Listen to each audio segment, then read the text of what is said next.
I wasn't even supposed to be on that flight.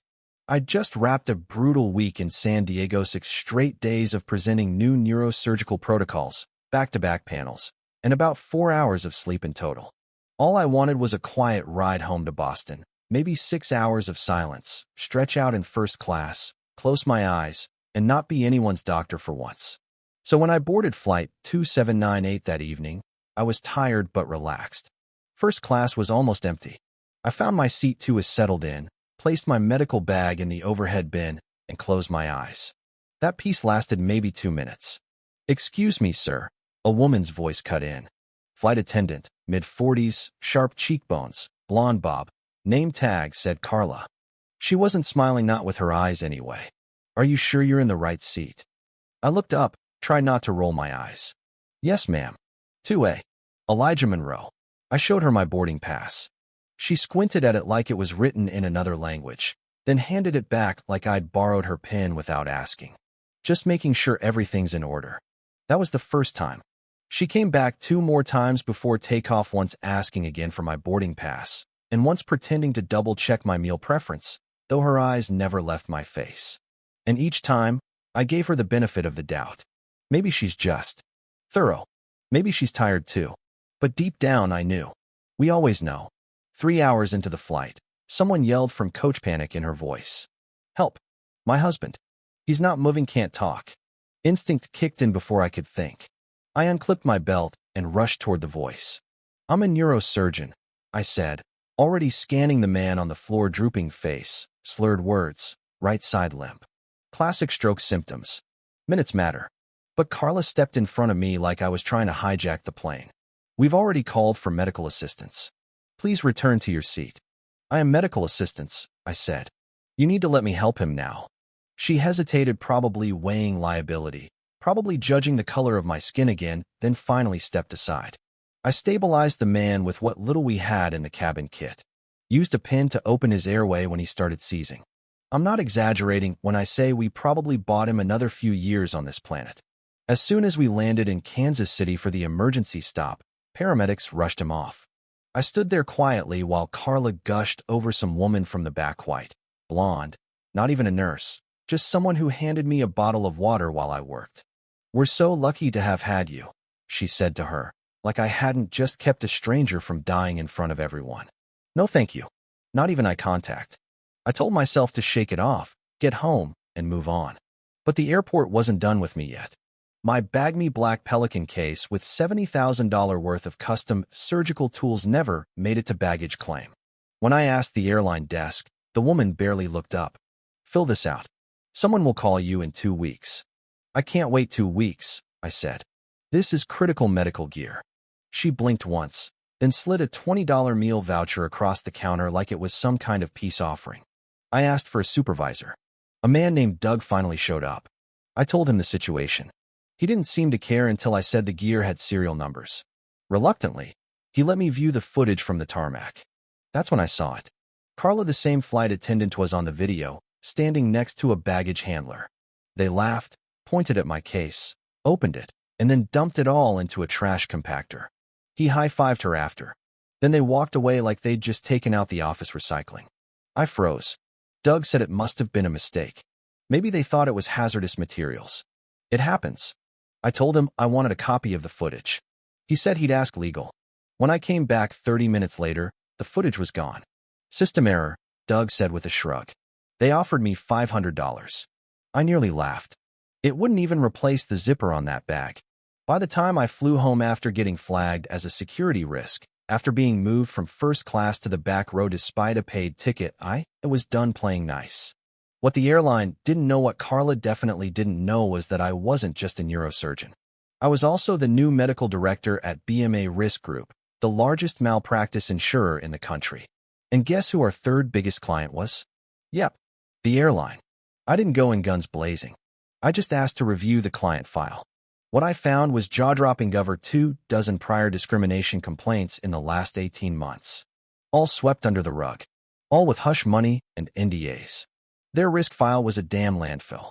I took it to my CEO, Eleanor Paxtona Sharp, principled woman who hired me for exactly this kind of thing. But even she looked nervous. "It's complicated," she said. They're a $40 million client. Half the board has connections. Be careful.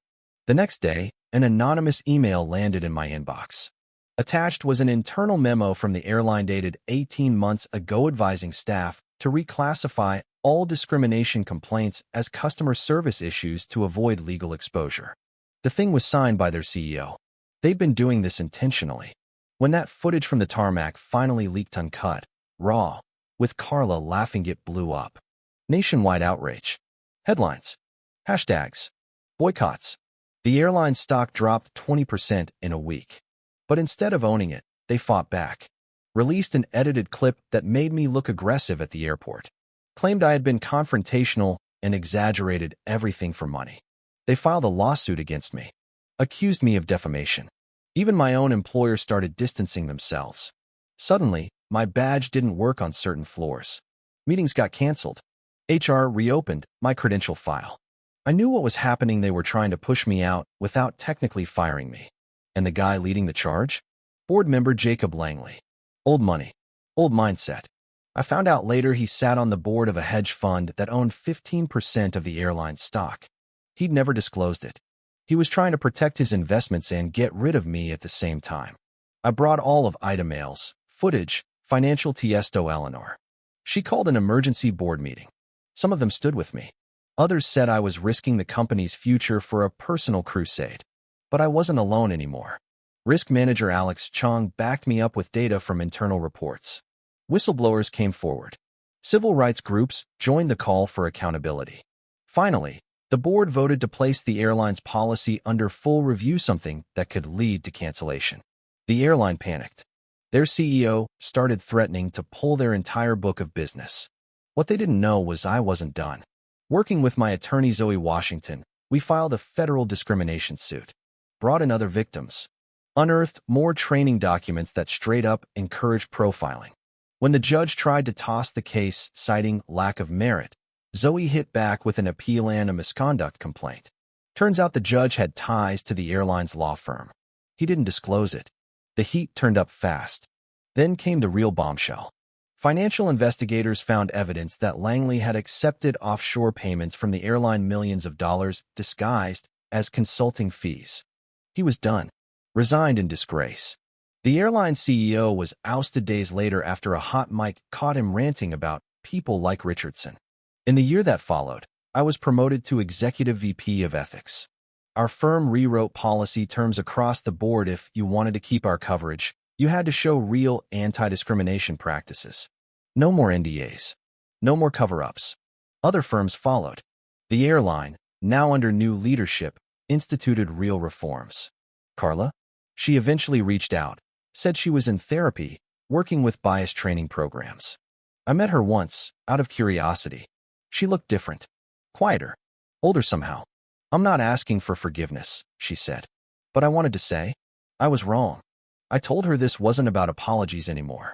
It was about what she did next. It always is. Because this story, it didn't start with me. And it doesn't end with me either. It ends when the next passenger doesn't have to explain their seat, or their degree, or their right to exist in a space they earned. And it ends when companies realize integrity isn't a PR stunt. It's a decision. Every single day. Now, what would you have done? Would you have let it go?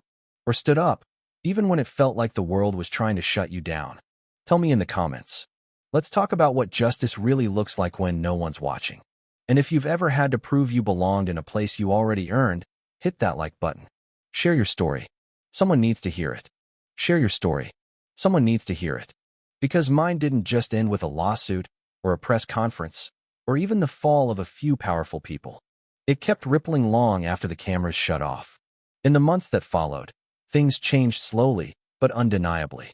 Our company, BMA Risk Group, became the first major insurer to build an ethics audit into all corporate risk assessments. No more rubber stamping $500 million policies to companies hiding discrimination complaints under paperwork and PR training. Hospitals, airlines, tech giants, they all started getting real careful. Not just because of lawsuits, but because investors began asking tougher questions. What are you doing to prevent the next Elijah Monroe story? And the funny thing? The clients who embraced the reforms, the ones who actually cleaned up their act, increased profitability. Customer trust went up. So did employee retention. Turns out doing the right thing isn't bad business. Universities picked up the story. My name ended up in case studies and lectures on professional ethics. I never planned for that, but if it helps a future doctor or lawyer or engineer speak up, good. Even the airline that started it all, they brought in a new CEO. A Latina woman named Andrea Torres who had once sued her own former employer for discrimination and won. First thing she did was eliminate NDAs in all discrimination settlements. Second thing, she called me. She said, "We know we can't erase the past, but we're serious about changing the future. Would you be willing to sit down with our board?" I did. Not to forgive, not to forget, but because some fights are bigger than pride. And Carla? She kept showing up, volunteering, speaking on bias panels. Last I heard, she co-founded a nonprofit helping airline staff identify unconscious bias. I still don't like what she did, but I can respect what she's doing now. As for Jacob Langley, he served 18 months. Fraud, ethics violations, undisclosed conflicts of interest. Last I checked, his name's a cautionary tale in every business ethics textbook from here to Stanford. And me? I stayed. Turned down offers from corporate giants and think tanks. I decided to build something right where I was a mentorship pipeline for first-gen professionals of color, a data platform that predicts discrimination risk using anonymized insurance reports, and internal policy reforms that give power to the whistleblowers instead of the boardroom whisperers. Because if no one stands up and says enough, the silence becomes the system. I don't want to be remembered as the guy whose bag got trashed. That was just the spark. I want to be remembered as the guy who refused to be quiet when it got dark. Now I get it. Some people still say I went too far. That I should have taken the $5,000 and walked away. That I made it a race thing. That I should have known better than to challenge a giant. But if you're watching this and you've ever been made to feel like you didn't belong, like you had to prove your worth again and again despite all the receipts you carried in your soul, then you know. You know exactly why I couldn't stay silent. And now I want to ask you, what's the line you refuse to let someone cross? What would you risk to protect your dignity? Would you choose comfort or confrontation? Hit that like button if you believe silence protects power, not truth. Subscribe if you want more stories that don't just expose injustice but follow it to the bitter end. And tell me in the comments, was what happened to me a mistake or a mirror? Because sometimes the real turbulence doesn't happen at 30,000 feet. It happens when you finally decide to stand up while everyone else is still sitting down. Thanks for listening. I'll see you in the next story.